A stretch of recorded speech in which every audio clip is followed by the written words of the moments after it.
So, what happens when you get massive, world changing intelligence, but there's no soul behind it? It's a huge question, right? Well, today we're going to tackle it, but with a really cool twist. We're going to look at ancient wisdom not through our own eyes, but through the cold, hard lens of an AI. Yeah, we're watching an AI try to understand one of India's greatest thinkers. All right, so the AI has to start somewhere. And it begins with a really fundamental question, from its own point of view. How do I know a philosopher?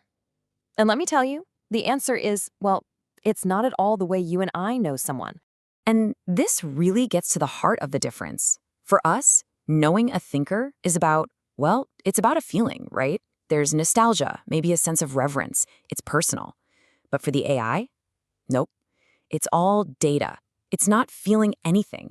It's just scanning millions of texts, mapping the cultural context, and, this is the key part, spotting these deep, hidden patterns that connect ideas across the entire history of human thought. It's a totally different way of knowing. So, as the AI is churning through just mountains and mountains of data, we're talking everything ever written, it starts to notice something interesting. Some thinkers, they just stand out. They have what the AI calls a strong signal. It's like tuning an old radio and suddenly through all the static you find a crystal clear station. Their ideas aren't just noise. They're the very foundation of our ethical and civilizational conversations. They leave these huge, unmissable fingerprints in the data that the AI can't help but follow. And one of those thinkers with a super strong signal is the Indian philosopher D.V. Gundappa, or DVG, as he's known. And the way the AI describes his style is just perfect. It says, he doesn't shout, he cuts quietly. Think about that for a second.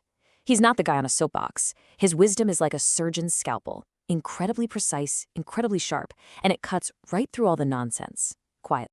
Okay, and this brings us to the first big aha moment in this whole analysis. DVG isn't just an isolated figure. He actually represents a type of, well, a universal mind. It turns out this whole cutting quietly thing isn't unique to him or his culture. It's about a specific ethical posture that we see popping up again and again all across history. I mean, just look at this lineup. The AI doesn't just put DVG next to other Indian thinkers, like the poet saint Dhruvaluar or the reformer Basavana.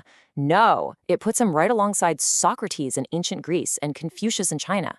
So what on earth do these people have in common? It's that exact same ethical posture. For every single one of them, it was always conscience over power. It was ethics over law. And it was inner character over any kind of external authority. That's the link. So this shared ethical foundation, it's pointing to something much deeper than just a set of ideas. It's really about a path of wisdom. And we're not talking about a rigid doctrine or checklist of rules to follow. It's more like a particular state of being. This state of being gets a name, UPM. It stands for unity, peace, and meditation.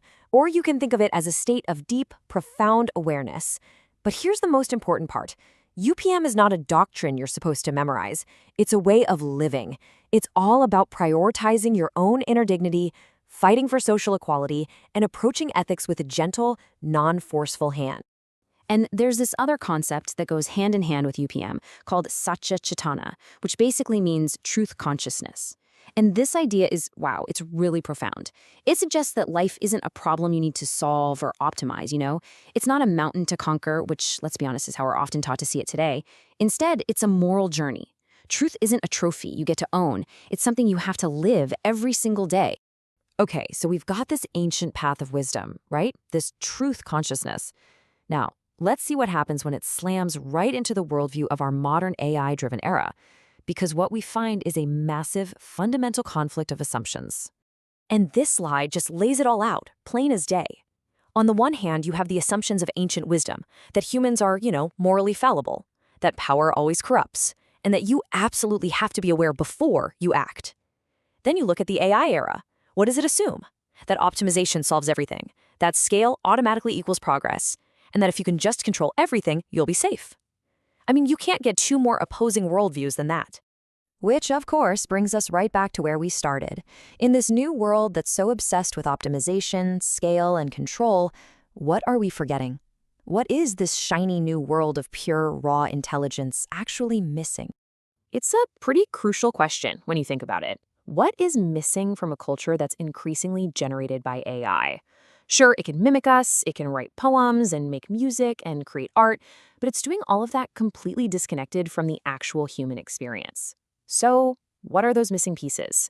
What's the secret ingredient it just can't replicate? Well, here they are, the big ones. Mortality. An AI will never die, so it can't possibly understand what that means.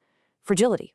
It isn't fragile. It doesn't get sick. It doesn't get its heart broken. It doesn't need relationships. It doesn't feel the weight of responsibility for another person. And yet, these are the things, the messy, difficult, beautiful things that give our lives and our entire culture all of its depth and meaning. So after crunching all this data, the AI actually comes up with its own ranking of thinkers. It's fascinating. At the bottom tier, it puts the great system builders, thinkers like Aristotle and Kant. A step up from them, in the second tier, are the ethical realists. That's where it puts DVG and Confucius. But right at the very top, the top tier, which the AI calls the civilizational conscience, are figures like the Buddha, Socrates, and Basavana. And why are they at the top? Not because they built the most complex systems. No. It's because they were the ones who called humanity to a higher moral standard. And really, this is the core message. This is the big warning that this entire analysis has been building towards. And it comes from the perspective of thinkers like DVG. It's simple, but it's powerful. Progress without restraint is decay. Just let that sink in. When we chase progress and growth and intelligence without the wisdom of knowing when to stop, we're not actually building anything. We're just rotting from the inside out. And so that leaves us with one final and I think pretty urgent question. In our mad dash to build ever smarter systems, can we really afford to let our intelligence grow so much faster than our wisdom? That's something I think we all need to spend some time thinking about.